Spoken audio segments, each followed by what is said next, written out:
오늘 함께 나누신 하나님 말씀은 에베소서 1장 1절부터 2절까지의 말씀입니다. 신약성경 에베소서 1장 1절과 2절의 말씀, 두 절의 말씀 우리 다 같이 한 목소리로 읽도록 하겠습니다. 하나님의 뜻으로 말미암아 그리스도 예수의 사도된 바울은 에베소에 있는 성도들과 그리스도 예수 안에 있는 신실한 자들에게 편지하노니 하나님 우리 아버지와 주 예수 그리스도로부터 은혜와 평강이 너희에게 있을지어다. 아멘. 아멘. 할렐루야. 아멘. 우리 옆에 계신 분하고 이렇게 인사했으면 좋겠습니다. 당신의 얼굴을 보니 내 마음이 참 평안해집니다. 라고 이렇게 인사했으면 좋겠습니다. 당신의 얼굴을 보니 내 마음이 참 평안해집니다. 네. 7월입니다. 네. 한 해가 또 이제 절반이 지나갔고, 또 이제 하반기가 시작되었는데, 사실 우리 상반기는 참 코비드로 인해서, 코로나 사태로 인해서 어수선하게 어떻게 지나갔는지도 모르게 지나갔죠.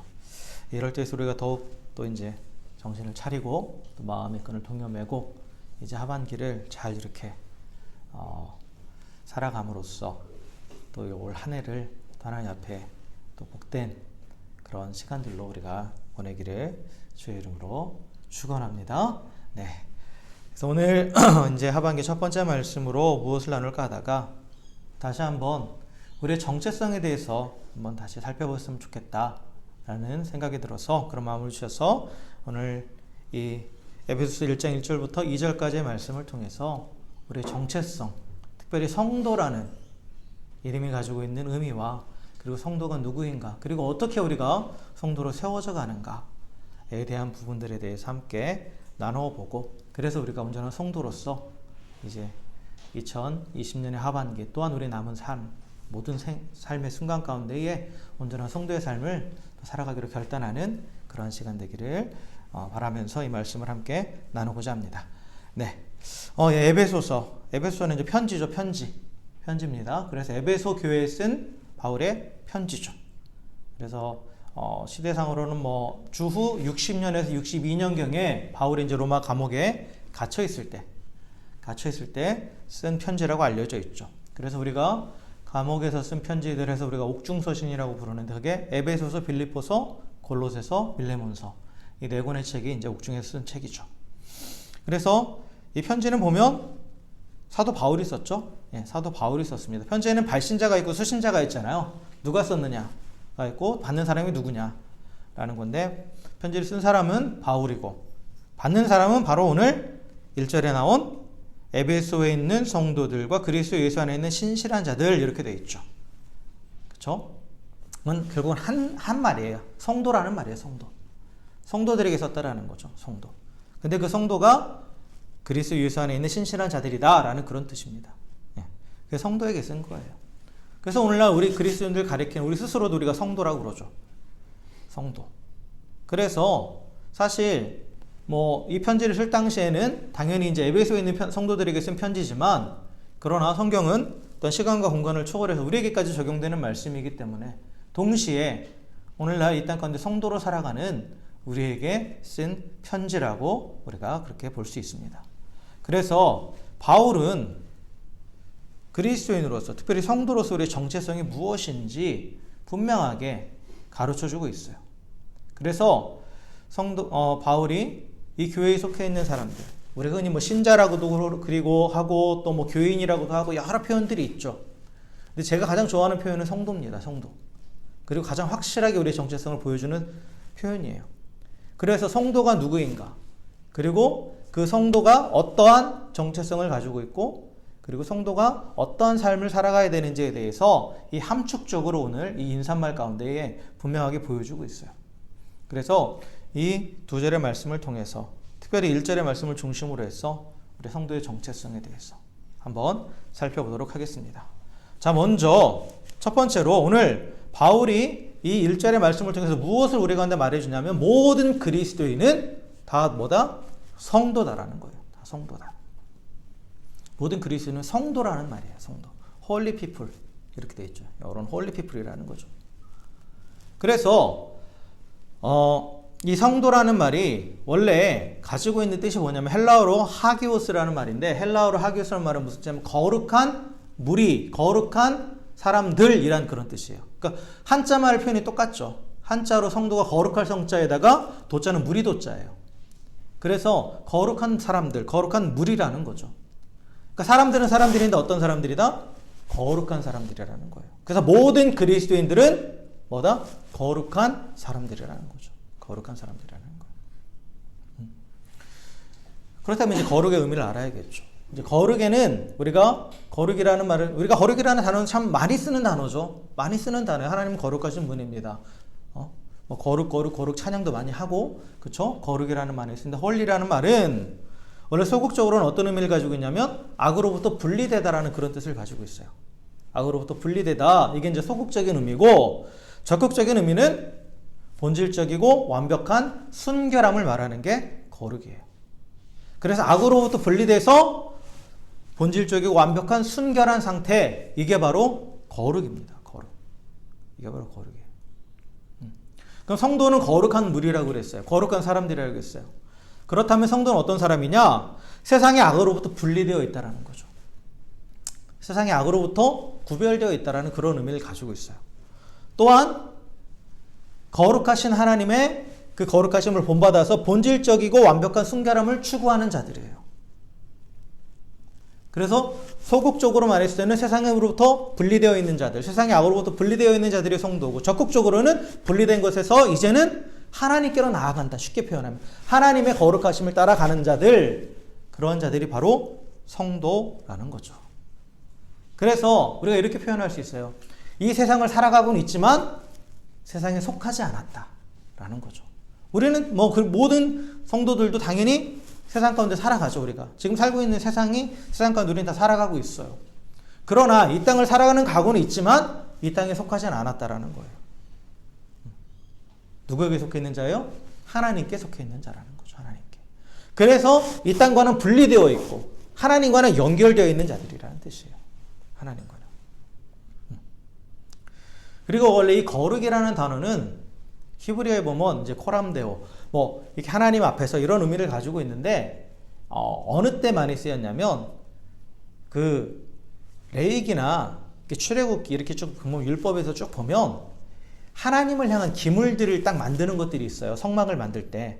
그러면서 이런 것들을 너희들은 따로 만들지 마라. 너를 위해서 만들지 마라. 이건 거룩하게 구별된 것이다라는 그런 표현을 쓰고 있어요. 즉 하나님께 드려진 물건을 가리킬 때 거룩이라는 표현을 써요. 거룩하다, 구별되다라는 표현을 쓰죠. 그래서 성도란 세상 가운데서 구별돼서 하나님께 드려진 자들이라는 뜻이에요. 하나님께 드려진 자들이라는 뜻이죠. 그래서 세상으로부터 부르심 받아서, 그러니까 교회의 의미가, 에클레시아가 부르심을 받은 자들의 모임이라고 했잖아요. 세상으로부터 부르심 받아서 하나님께로 드려진 자들, 하나님께로 구별된 자들이 바로 성도가 가지고 있는 의미입니다. 그런데 이 하나님을 위해서 구별되기 위해서 필요한 게 있어요. 구약의 성막이나 성전에 쓰는 모든 기물들을 보면 뭐를 하냐면, 그걸 구별하기 위해서 뭘 하냐면 기름을 바르든지 피를 발라요. 그렇게 해서 구별을 지어요. 마찬가지입니다. 피를 바르고 기름을 바른다라는 것은 그 피와 기름을 통해서 깨끗해지고 새로운 영을 부여받는다는 그런 의미를 가지고 있거든요. 그래서 성도들도 온전한 성도가 되기 위해서는 먼저 예수 그리스도의 보혈로 깨끗해져야 돼요. 그리고 나서 기름 부음은 성령을 의미해요. 그래서 성령으로 충만해졌을 때 온전한 성도로서 세상과는 구별되는 하나님께 드려진 자들이 될 수 있다라는 거죠. 그래서 다시 말하면 성도란 십자가의 보혈로 모든 죄에서 깨끗함 받은 자들이에요. 그리고 또 모든 죄의 습관으로부터 깨끗함 받은 자예요. 깨끗해진 자들이에요. 그리고 그 깨끗한 심령 가운데 하나님의 기름 부으심, 즉 성령의 임재함 가운데에, 성령의 기름 부으심 가운데 살아가는 자들, 그럼으로써 하나님과 지속적으로 교제하며 살아가는 자들이 바로 성도라는 거죠. 바로 성도라는 거예요.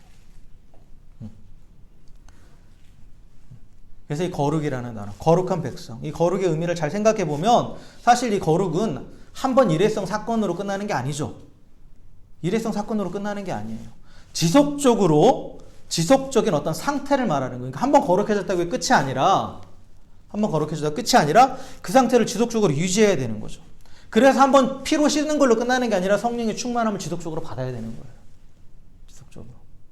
그리고 또한 우리가 이 땅을 살아가면서 또 연약해서 쓰러지고 해서 똑같은 또 죄를 지을 수도 있어요. 그럼 그 죄를 또 다시 한번 어떻게 해야 돼요? 보혈로 씻음 받아야 돼요.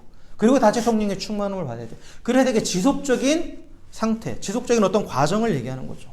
한 번의 이벤트로 끝나는 게 아니라는 거죠. 그래서 우리가 이 거룩함을 유지하기 위해서는 날마다 십자가 앞에 나아가야 되는 거예요. 날마다 십자가 앞에 나아가서 예수 그리스도의 보혈로 깨끗함을 받고 깨끗함을 받은 심령에 다시 한번 성령의 충만함이 우리 가운데 임하도록 우리가 구하면서 나가야 되는 거죠. 그래야 우리가 온전한 성도로서 거룩한 사람들이라는 그 이름에 맞게 살아갈 수 있다라는 거죠. 그래서 이 거룩은 하나님의 명령이에요. 하나님의 명령. 그 레위기 11장 45절에 보면 나는 너희의 하나님이 되려고 너희를 애굽 땅에서 인도하여 낸 여호와라. 내가 거룩하니 너희도 거룩할지어다 라고 말씀하시죠. 하나님께서 거룩하시기 때문에 우리한테 거룩하라고 말씀하시는 거예요. 그 명령을 주신 거예요.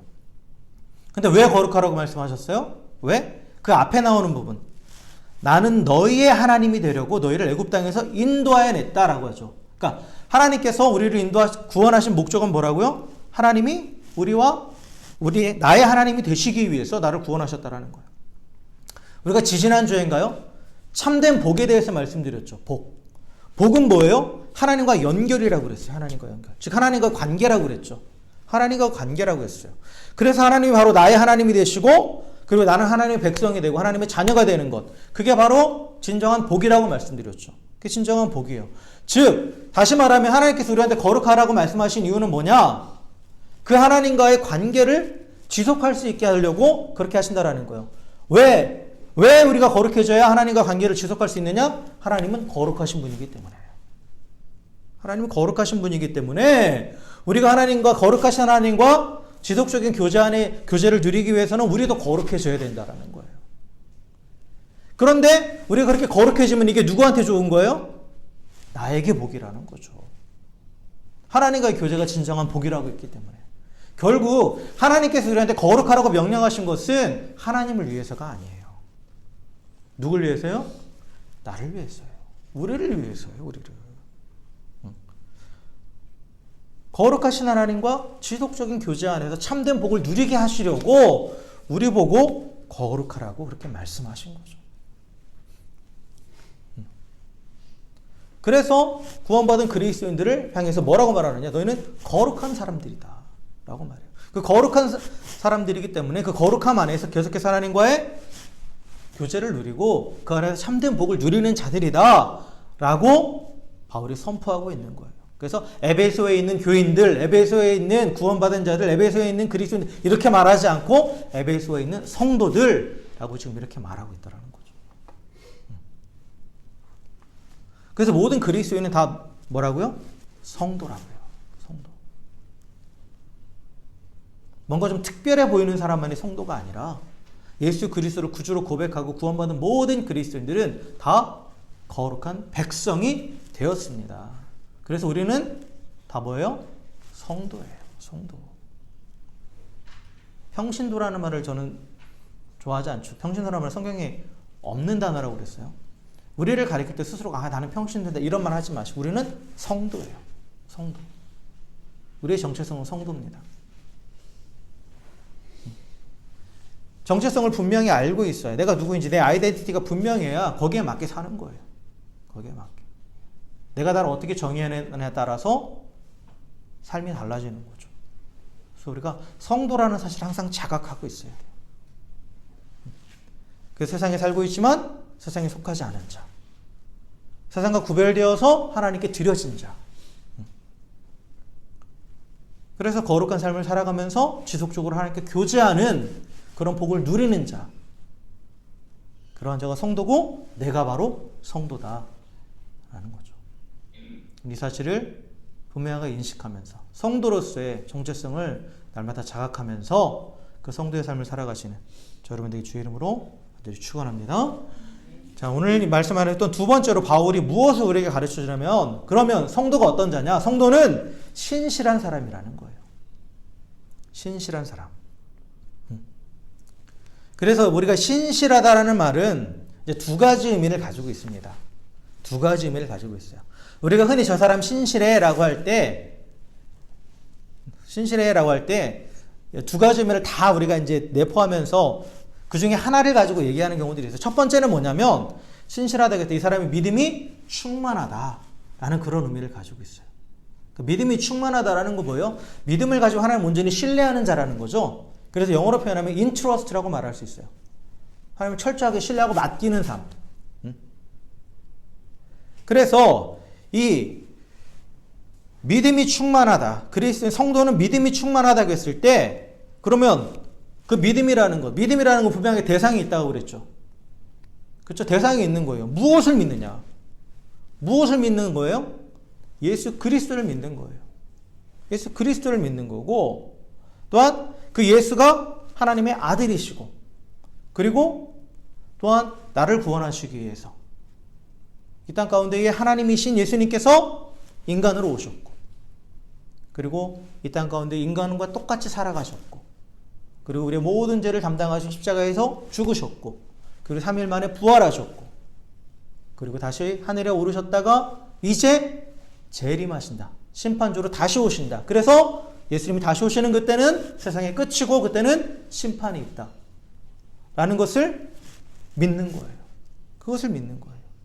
그리고 그 예수님을 통해서 우리가 하나님과 화목하게 되었다.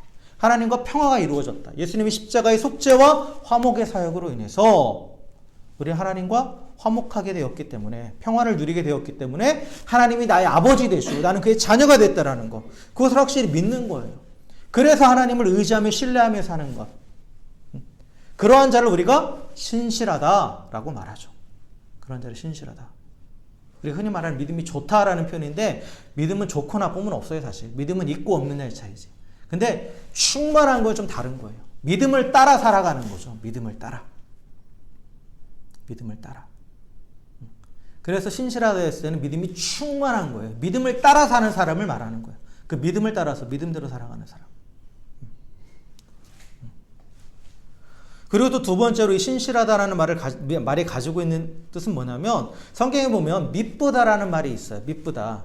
그 미쁘다라는 말은 기쁘다라는 뜻이 아니에요. 기쁘다가 아니라 믿을만 하다라는 뜻이에요. 믿을만 하다. 믿어줄만 하다. 그런 의미예요. 그래서 우리가 영어로 표현하면 faithful, 신뢰할 만하다.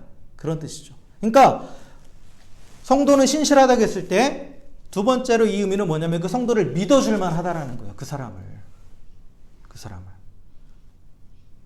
그래서 뭘 믿어줄만 하냐? 그 사람이 그 사람이 믿음이 있다라는 것, 그리고 그 사람의 삶의 모습을 보면서 그것을 붙잡고 있고 일관성을 지키고 있다라는 걸 다른 사람이 봤을 때, 아, 믿을만 하다 라고 할 때 신실하다라는 표현을 쓰는 거예요. 그래서 삶의 모습을 보면서, 아, 이 사람은 정말 믿음 안에 살아가면서 그 믿음을 위해서라면 어떤 대가로도 치를 수 있겠구나. 그러니까 저 사람에게 믿음이 있다라고 인정해 주는 거예요. 인정해 주는 거죠. 이때 우리가 신실하다라는 표현을 쓰고 있는 거예요. 그래서 성도는 하나님을 향한 확실한 믿음 안에 서 있는 자고, 그 믿음을 다른 사람들이 봤을 때 인정해 줄 만한 자라는 거예요. 그러한 신실한 자라는 거죠. 신실한 자라는 거. 다른 사람으로부터 인정받는 그 믿음은 결국 뭐로 나타나는 거예요? 거룩한 삶으로 나타나는 거죠. 거룩한 삶의 모습을 보면서, 아, 저 사람이 진짜 믿음이 있구나. 믿음이 있구나. 그렇게 인정해 준다라는 거죠. 그래서 성도는 이 두 가지 의미에서, 믿음을 따라 살아간다는 의미에서 신실한 거고, 또한 그 삶의 모습을 보면서 정말 저 사람이 믿음이 있다라고 인정할 만하다라고 해서 신실한 자다라고 그렇게 얘기할 수 있습니다. 이게 성도의 특징이고요. 또 하나 있어요. 또 하나 중요한 건데, 성도는 여기서 사실 에베소서에서 가장 많이 반복되는 말이 뭐냐면 그리스도 예수 안에서라는 말이에요.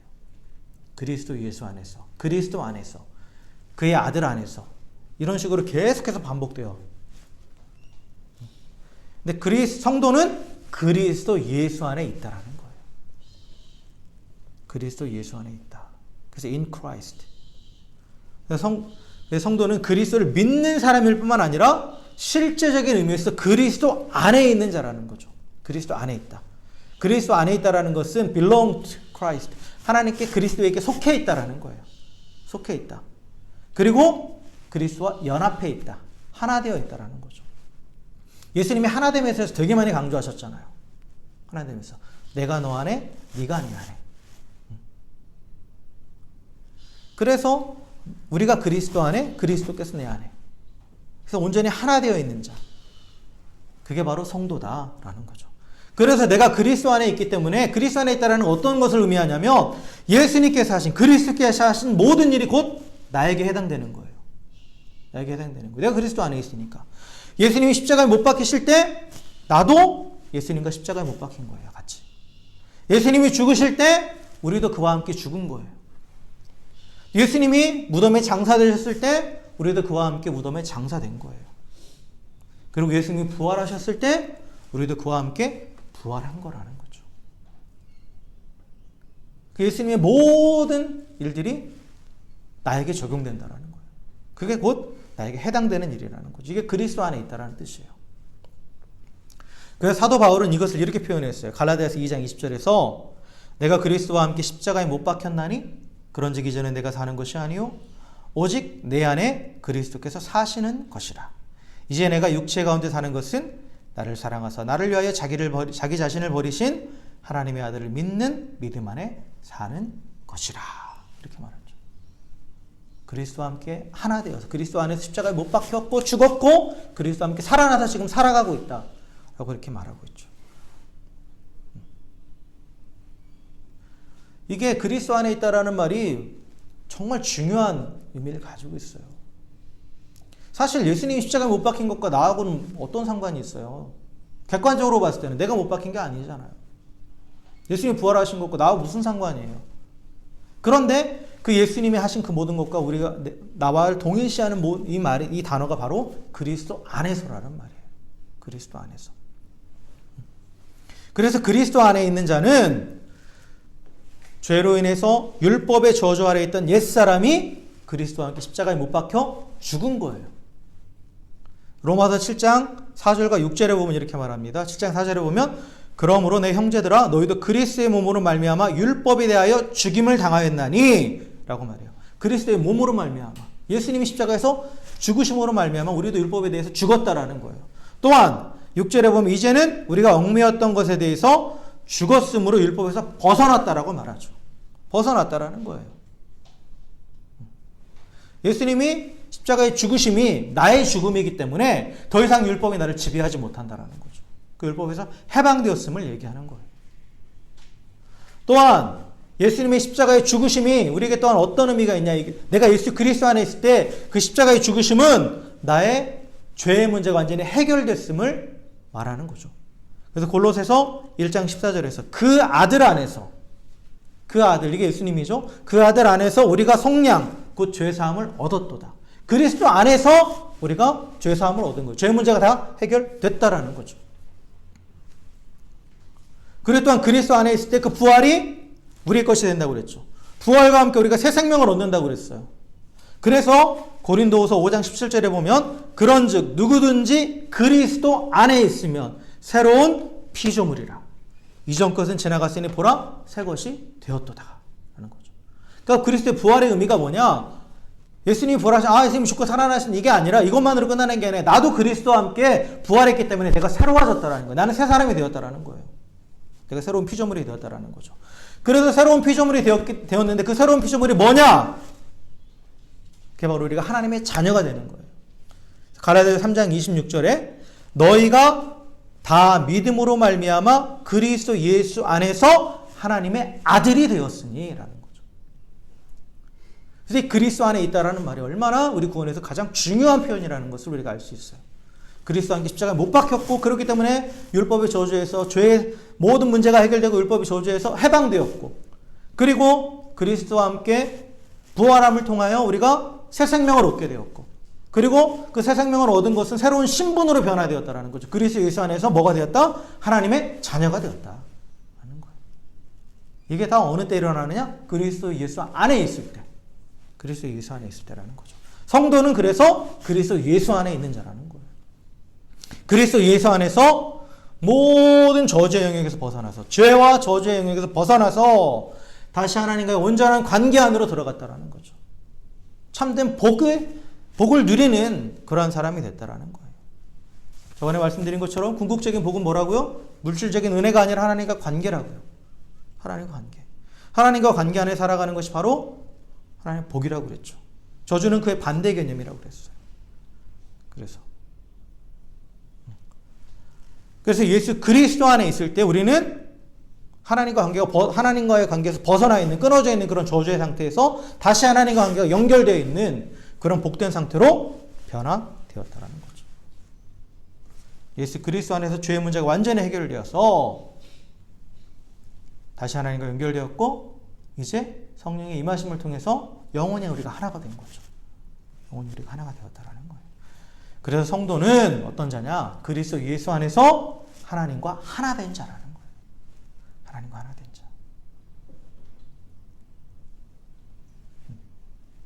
그래서 이 상을 종합하면 성도는 그리스도 예수 안에서 하나님과 하나 된 자이고, 그리고 성도는 이 사실을 신실하게 믿는 자이고, 그리고 거룩한 삶을 통해서 자신의 신실함을 증명하는 자예요. 세상과는 구별되는 삶의 원칙을 가지고 그래서 거룩하게 살아가는 자. 그게 바로 성도입니다. 그래서 우리에게 주신 자랑스러운 이름이 뭐냐? 바로 성도예요. 성도. 그래서 우리는 모두 그리스도 예수 안에 있는 신실한 성도입니다. 할렐루야. 네. 자, 그런데 우리가 이제 이 성도라는 사실에 대해서, 우리 정체성에 대해서 분명하게 이제 말씀을 통해서 함께 살펴봤는데, 그렇다면 사실 우리가 성도라고는 하는데 솔직히 우리의 삶을 들여다봤을 때 정말 구별되게 살고 있는가? 다른 삶을 살고 있는가? 를 봤을 때 사실 다 찔리시죠. 다 찔려요. 사실 이 거룩이라는 단어 어떤 추상적인 어떤 관념적인 단어는 아니에요. 그게 아니라, 그렇게만 해석하면 좀 문제가 생기는 거예요. 그게 아니라 실제적인 삶의 모습이죠. 거룩은. 실제적인 삶의 모습이에요. 그래서 레위기 전체에서 쭉 어떻게 제사하고 어떻게 구별되는 삶을 살 수 있는 걸 쫙 나열해 놓는 거예요. 실제적인 삶의 모습이기 때문에. 근데 우리의 삶의 모습을 봤을 때 물론 다른 게 좀 있긴 있죠. 뭐 이렇게 주일에 모여서 예배하는 것도 있고. 그런데 과연 이런 눈에 보이는 어떤 외적인 모습뿐만 아니라 우리 속사람까지 우리는 진정으로 세상과 본질적으로 다른 구별된 삶을 살고 있는가 하는 것을 우리가 생각해 보면 사실 저도 많이 찔리고, 그렇죠? 그런 부분들이 있습니다. 사실 이 내적으로 구별되어야, 외적으로 보여지는 건 내적인 모습의 결과죠. 내적으로 완전히 분리되고 구별되어야 우리가 온전한 성도가 되는 거예요. 온전한 성도가 되어야죠. 그래서 우리가 성도로서 온전한 구별된 삶을 살아가기 위해서는 뭐가 먼저냐? 내적인 변화가 먼저 있어야 돼요. 내적인 변화. 근데 이 내적인 변화에서 중요한 게 뭐냐면 가치관의 변화예요. 가치관. 우리 세계관이라고도 말하고, 또 나름대로 뭐 자신이 가지고 있는 어떤 신조라고도 표현하는데, 그걸 다 통틀어서 가치관이라고 표현할 수 있어요. 내가 무엇에 우선순위를 두고 살아가느냐, 무엇을 우선시하고 살아가느냐, 그게 바로 내가 가장 가치 있게 여기는 것이 무엇이냐. 그래서 그것을 따라 살아가는 것이죠, 우리가. 근데 성도는 가치관이 다르다라는 거예요. 세상의 가치관이 아닌 하나님 나라의 가치관을 따라간다는 거죠. 그러니까 가치관이 하나님의 나라의 것이 되었기 때문에 세상과 다른 삶을 살아가는 거예요. 그래서 오직 하나님만을 의지하면서, 또한 눈에 보이는 것이 아닌 눈에 보이지 않는, 그리고 장차 이 땅 가운데 말 영원한 하나님의 나라를 sal아가는 거예요. 그것에 더 가치를 두는 거죠. 그것에. 그런 다른 가치관이 있기 때문에 다른 삶의 모습이 나오는 거예요. 근데 이런 가치관이 변화되지 않으니까 우리가 성도로서 내가 성도로서 살아야지라고 하지만 진정한 성도의 삶이 이루어지지 않는 거예요. 진정한 구별된 삶이 되지 않는 거죠. 그렇다면 이 가치관은 어떻게 변화될 수 있을까요? 사실 오늘 핵심은 여기에요. 우리의 가치관이 어떻게 변화될 수 있느냐. 이걸 우리가 살펴보기 위해서는 하나님께서 이스라엘 백성들을 어떻게 다루셨는지를 보시면 돼요. 하나님께서 이스라엘 백성을 건져내신 이유가 나는 너희 하나님이 되고 너는 나의 백성이 되게 하려 함이라 라고 말씀하셨죠. 이게 바로 가치관의 변화거든요. 가치관의 변화예요. 근데 이 가치관의 변화를 위해 하나님께서 이스라엘 백성이 하신 게 있어요. 그게 뭐냐면 광야로 내보내신 거예요.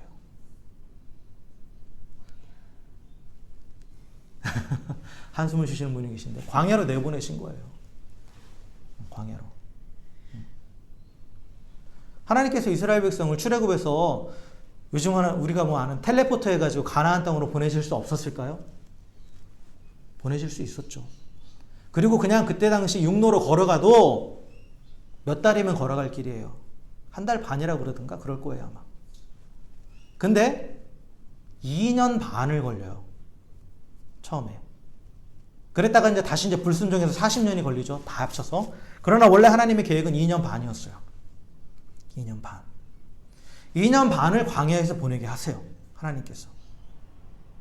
이건 뭐냐면 가치관이라는 것은 어떤 훈련을 통하지 않으면 변화되지 않는다는 거예요. 근데 이 훈련의 장소가 바로 광야예요. 광야라는 거죠. 이스라엘 백성들이 몸은 애굽에서 나왔지만 그들의 머릿속에는 그들의 가치관은 여전히 애굽이에요. 애굽 사람들의 가치관과 똑같았어요. 똑같았다라는 거예요. 그래서 세상의 가치관, 우상과 죄로 가득한 그들의 가치관을 하나님 중심의 가치관으로 바꾸시기 위해서 하나님께서 그들을 광야로 내보내시고 그것을 2년 반을 보내게 하신 거예요. 그래서 광야로 내보내시고 나서 가장 먼저 하신 게 말씀을 가르쳐 주시고 율법을 주시잖아요. 그러면서 그 안에서 살아가는 법을 배우게 하시는 거예요. 그걸 훈련들을 하게 하셨죠. 이스라엘 백성들을 보면 육체적으로 애굽과 분리되어 있었지만 마음은 여전히 어디 있었어요? 애굽에 있었죠. 애굽에. 그래서 광야에서 힘들 때마다 툭 하면 하는 말이 있었어요. 우리가 애굽에 있었을 때. 우리가 애굽에 있었을 때. 우리도 이러잖아요. 뭔가 좀 힘들고 있어. 그러면 내가 왕년에는 내가 예수만 안 믿었으면 이렇게 생각할 때 있죠. 여전히 예전의 가치관과 연결되어 있다는 거죠. 여전히. 그래서 하나님은 이 광야에서 여전히 애굽과 연결되어 있는 그들의 모습을 보게 하시는 거예요. 광야에 나가지 않으면 안 보여요, 사실. 그게. 내가 여전히 과거의 가치관에 매여 있고 세상과 여전히 연결되어 있다는 게 보이지 않아요. 보이지 않아요. 그런데 이 광야로 나가면 아무것도 없거든요. 광야는 아무것도 없는 땅이에요. 간조한 땅이라고 표현되어 있어요. 그러니까 물도 없고 또 푸른 초장도 없고 아무것도 없는 땅이에요. 그러니까 내가 눈에 보이는 것을 의지할 수 없는 땅이에요.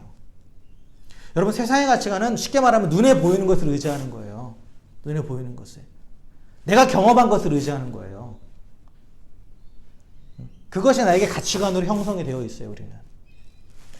그런데 하나님이 주시는 가치관은 뭐냐? 눈에 보이지 않는 것을 의지하라는 거예요. 네가 경험하지 못한 세계도 믿음으로 나아가라는 거예요. 이게 하나님 우리 가운데 주신 하나님 중심의 가치관이에요. 이것을 훈련한 장소가 바로 광야라는 거죠. 광야. 그래서 광야에 나가면 아무것도 눈에 보이는 게 없고 내가 또 경험해본 것도 아니잖아요. 광야를 처음 가본 것이기 때문에. 인생의 광야 가운데 있다고 했을 때 그 길을 처음 가니까 힘든 거지 다. 그렇죠? 그러니까 하나님밖에 의지할 게 없는 거예요. 하나님밖에 의지할 수 없는 거예요. 하나님만 바라볼 수밖에 없다는 거죠. 근데 그런 상황에서 또 이스라엘 백성은 어떻게 했어요? 계속 애굽을 돌아보잖아요. 그러면서 결국은 이 광야에서 아무것도 없는 그 상황 가운데 자신의 그러한 여전히 남아있는 세상적인 가치관을 철저하게 인식하게 하고 내가 아직 여전히 그게 매여 있구나라는 걸 깨닫게 하고 그것을 끊어버리게 하기 위해서 광야로 내 모신 거예요. 광야로. 아무것도 없는 거. 스스로는 아무것도 할 수 없는 거. 그것이 바로 광야죠. 그래서 오직 하나님만 바라보고 하나님만 의지할 수밖에 없어요. 애굽을 그리워하지만 돌아갈 수 없죠. 돌아갈 수 없어요. 그래서 광야에서 아무것도 보이지 않는 곳에서 보이지 않는 하나님을 바라보면서 뭐에 귀를 기울이게 되냐면 하나님의 음성에 귀를 기울이게 되는 거죠. 살아가기 위해서. 그래서 광야는 히브리어로 말하면 미드바르인데 미드바르는 하나님의 음성이 있는 곳이란 뜻이에요. 하나님의 음성이 있는 곳. 이런 위대한 믿음의 사람들은 다 광야를 경험했어요. 아브라함도 그랬고요. 지금 모세도 그랬고 다윗, 바울도 예수님 만나고 3년 동안 광야 생활했죠. 그리고 예수님조차도 광야에서 40일 금식하셨죠. 광야. 그래서 광야에서 철저하게 가치관을 바꾸는 훈련을 받은 거예요. 가치관을. 눈에 보이는 것, 내 경험이 아닌 눈에 보이지 않는 하나님. 그리고 믿음을 따라가는 그런 가치관의 변화가 되도록 훈련받았다라는 거죠. 그래서 그 광야를 통과했을 때 세상과는 다른 가치관을 갖게 된 거죠. 눈에 보이는 것이 아닌 눈에 보이는 것을 바라보고 또한 내가 경험한 것이 아닌 경험하지 않았지만 하나님의 말씀에 순종하며 나아가는 것을 배운 거예요. 그래서 결국은 하나님의 위대한 일들을 감당하는 그런 위대한 사람들로 하나님께 쓰임 받았다는 거죠. 그래서 우리가 온전한 성도가 되기 위해서는 광야로 나아가야 돼요. 광야로. 호주는 광야가 많죠. 광야로 가기 위해서 저기 내륙으로 들어가라는 그런 의미는 아니에요. 사막으로 가라는 그런 의미는 아닙니다. 광야는 아까 말한 대로 세상과는 단절하고 오직 하나님과만 연결되는 것이 광야예요. 내 방식, 세상의 방식, 내 경험, 눈에 보이는 것, 그것이 아니라 눈에 보이지 않는 하나님. 그럼에도 항상 나와 함께 하신다는 걸 인정하면서 그리고 그 하나님의 방법이 최선임을 인정하면서 그 하나님의 음성에 귀 기울이면서 나아가는 그 자리가 바로 광야라는 거죠. 광야. 그래서 이 광야에 나가서 훈련을 거칠 때 우리의 가치관이 변화되고 그럴 때 진정으로 그리스도 예수 안에 있는 신실한 성도가 되는 거예요. 신실한 성도가. 하나님은 우리 모두가 온전한 성도로 세상과 구별되어서 하나님의 영광을 드러내는 자가 되길 원하십니다. 그래서 우리에게 광야를 허락하시고 그리고 스스로 광야에 들어가지 않는 자를 때로는 광야로 내모시기도 하시는 거예요. 아까 광야 얘기하니까 한숨 쉬는 분 계셨죠? 여러분 광야의 시간 가운데 있으니까 그러겠죠. 모든 것이 다 막혀요. 진짜. 내 경험, 내 생각, 내가 의지했던 모든 것들 이렇게 하면 다 됐었는데 이제는 다 안 돼요. 다 안 됩니다. 다 막혀요. 그래서 진짜 죽을 것 같아요. 그럼 이제 우리는 이제 원망하게 되는 거죠. 그런데 오히려 그때가 기뻐하고 감사해야 될 때인 줄 믿습니다. 왜냐? 하나님이 나를 성도로 부르셨기에 나를 지금 광야로 나아가게 하시는 것이라는 거죠. 그럴 때 우리는 내가 발버둥 쳐서 할 수 있는 거 아무것도 없어요. 그렇기 때문에 모든 거 다 내려놓고 하나님만 바라보는 거예요. 그 자리에서. 하나님의 음성을 구하고 하나님의 얼굴을 구하는 거예요. 그러면 광야에서 하나님께서 반드시 그 음성을 들려주십니다. 그리고 그 얼굴을 보여주신다라는 거예요. 이러한 과정을 거쳐서 우리 안에 형성되어 있던 세상적인 가치관들이 다 하나 둘씩 사라져가고 그리고 그것들과 결별하게 되고 궁극적으로 하나님 중심의 가치관을 가지고 그 가치관대로 구별된 삶을 살아가는 성도가 되어 가는 것이에요. 이 광야의 과정이 한 번으로 끝나는 경우도 있지만 대부분 여러 번이 있어요. 여러 번. 왜냐하면 우리가 끊어야 될 가치관들이 여러 개가 있기 때문에 그래요. 한 번 끝났다고 해서 끝난 게 아니라는 거죠. 그리고 거룩은 이례적인 사건이 아니라고 그랬잖아요. 지속적으로 그렇게 가야 되는 거기 때문에. 여러 광야가 있을 수 있어요. 그런데 그 광야의 길을 걸어갈 때 그것이 절대 시간 낭비가 아니라는 거. 그리고 하나님이 허락하신 것이라는 거. 왜요? 우리를 온전한 성도로 세우시기 위해서. 가치관이 변화되고 하나님만을 바라보고 하나님 중심의 가치관을 가진 온전한 거룩한 백성으로 구별하시기 위해서 우리를 그렇게 광야 가운데 이끌어 가신다는 사실을 기억하시면서 그 가운데서 더욱더 하나님을 만나시고 그 가운데서 온전한 성도로 세워져가는 저 여러분들의 주의 이름으로 축원합니다. 말씀을 정리하겠습니다. 하나님 우리를 성도로 부르셨습니다. 그리스도 예수 안에 있는 신실한 성도. 하나님과 지속적으로 교제하며 세상과 구별된 삶을 살아가는 거룩한 백성으로 우리를 부르셨습니다. 그러기 여러분 성도로서의 정체성을 분명히 하십시오. 우리는 세상을 살아가지만 세상에 속하지 않은 자임을 명심하십시오. 그리고 하나님 중심의 가치관을 가지고 이 세상을 살아가십시오. 이 가치관의 변화를 위해서 하나님 때로는 우리를 광야로 내보내시기도 합니다. 그럴 때 하나님 원망하지 마시고 그 광야 안에서 아직도 끊어버리지 못한 세상의 가치관이 무엇인지, 내가 아직도 붙잡고 있는 세상이 무엇인지 발견하는 시간이 될 줄 믿습니다. 그러면서 그곳에서 하나님의 세미한 음성을 들으십시오. 그리고 그 음성 가운데에 나를 쳐서 복종하십시오. 그때 우리의 가치관이 변화되어 갈 것입니다. 그리고 가치관이 변화될 때 우리의 삶이 변화될 것입니다. 그래서 우리가 온전한 성도의 삶을 살아가게 될 것입니다.